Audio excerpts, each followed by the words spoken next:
Welcome to In Depth. In light of the incredible rescue of those 12 boys and their coach deep inside a mountain cave, I could not think of anyone else I'd want to talk to than our next guest. He too has found himself in danger. But think about this, reaching new heights, there on places on this earth that we see in pictures on the internet. Few people have been able to reach the heights and the earth and see it from above, quite like Gary Irvin, who lives here in the tri-state, but does get away from it all at times. Gary is back from his latest excursion to Mount Everest, and yes, he has been there before. Gary Irvin came within 200 steps of reaching the summit 2 years ago. And Gary, thank you so much for being with us tonight. And we're going to see some pictures, but they are pictures. Probably do not do this justice, but thank you so much for being here tonight with us to talk about this latest climb. You had a close call 2 years ago. Briefly tell us about that. Yeah, it was, Thanks for having me, Brad. And, oh, yeah, 2 years ago, we were here, and we had, on the mountain, I had encountered some really, really bad weather. We had several of the climbers passed away during the climb and froze to death up there. So, you know, it was a terrible experience, both mentally and physically. I was really beat up. It took me 2 weeks for my kidneys to start functioning. Had lung problems, 2 months of pneumonia. And it took me 6 months before I decided I had to go back. And Everest is how tall? 29,000 feet? 29,035 feet, yeah. And you got within?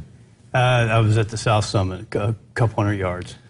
Okay, with that being said, it wasn't exactly a failure, but it did take a toll, and that leads me to this question. Why would you want to go back? You know, that's hard for a lot of people. It's so easy to understand the pain, the cold, the wind, the bad food, and the long time away from your family, the cost. There's so many reasons why not, and why it's hard for me to explain. It's something that you've got to see and experience, the power of a mountain like that, and the culture and the people, the Sherpa, the villages that you pass through. And then when you get to the top, it's just what you see. It's just hard to explain. And before we get to the top, this was no walk in the park either, no. This latest climb. You tell me you ended up in the hospital. Yeah. And you were how high up when they airlifted you off? I went to Camp 2. I was at 21,000 feet. Okay. And I had a sinus infection that caused me to breathe out of my mouth, and I froze my larynx. Couldn't squeak. I couldn't say a word. So I came down. I was with Adventure Consultants, which was a very good outfitter. The same outfitter that you see in the movie Everest and the book The Thin Air was written about. And they flew me off in a helicopter. Spent 3 days in a hospital in Kathmandu and returned to join the team on the 5th day. Okay, this is where the story, in my humble opinion, gets downright nuts and crazy. But you went back via helicopter after being laid up in the hospital during that time. And you were even having trouble, obviously, with a frozen larynx, talking to your family. Yeah. I want to go back. Take me to where you picked me up. And they did. Yeah. Take it from there then. I mean, I wasn't done. You know, it was, you know, if the doctor would have said I wasn't fully recovered, you risk your life anytime you go above 18,000 feet. And, but I felt that I was healthy enough and strong enough. The IVs knocked the infection, and my larynx took about a month before it came back, but I wasn't that much of a singer in the first place. Well, you have two items that you had with you, and let's take a look at these if we can right now. And these are mountain boots, obviously, and I'm going to bring them around so you can see. And when I picked one of these up, I thought, well, that's going to weigh a ton. It's not that heavy, but with everything that you had on, your backpacks, etc., how much weight did you have with you climbing it? Climbing it, I started over 56 pounds, 57 pounds. Okay, and basically, you know, we see the images in the movies and so forth, but tell me, what do you grab with? I know you have the pick and everything, but some of these photos, it looks like you're just climbing on snowpacks. And you What do you hold on to? You know, a lot of times you'll do an alpine ascent where you're roped off. Me and my Sherpa were roped off together. Or you have a vertical rope where you have a jamar and you're sliding up and it locks. And that's you hand climb it. So, but you have to be on your game. Yeah. I mean, you cannot this. And then the toes of these boots are for kicking into ice. And so a lot of times you're just standing on the 2 points of these boots standing into the ice wall. Briefly, we'll get to the top of the mountain in a moment, Okay. but let's talk about, you know, I was thinking about you when this rescue of the boys in Thailand on that mountain. A lot of people, you know, you wouldn't think of a cave that deep inside a mountain, but you've been in caves similar to that. Were you surprised that they were rescued?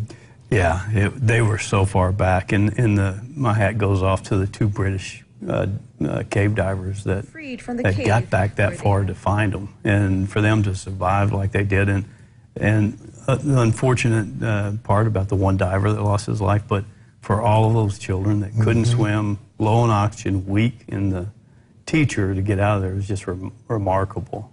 I feel sorry for the teacher. I still read a lot about him. You know, there's something about dragging people into an adventure like he did with these young boys, and he talked in a lot of his writing about the sense of responsibility that he felt. So you could write a major, and you've got a blog that I've read, but you want to go back to Everest now? I mean, you beat it. Yeah, you never beat the mountain. It lets you go. You know, the mountain is so powerful. It can knock you down at a moment's notice. So. And when you reach the peak, when you're up there, I mean, we can imagine what it looks like, but only you can share what it looks like when you're up there looking down. You're way above cloud 9, obviously.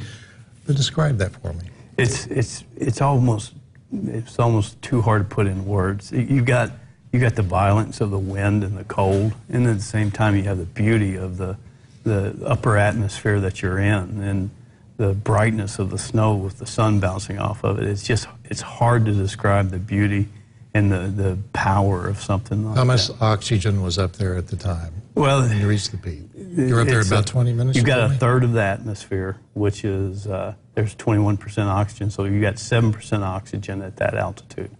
And how cold was it? It was -40 when I got to the top. So you hung out for a while there, and then I got 20 minutes in. So that's I would have liked to have hung out more, but I had 3 days to walk down, and I didn't want to get into trouble up there. It's such a dangerous altitude to be in. So you know, I got up there, I experienced it, and I just needed to get home. And one of the things that I find incredible about what you do, you tell me you're 61 years old. When did you get the bug to go mountain climbing? About 5 years ago. 5 years ago. Yeah. Okay. Yeah. 5 years ago. Yeah. And what sparked that? I mean, you tell me you were in a lot of work. You tell me you changed the light on our tower. Yeah. Yeah.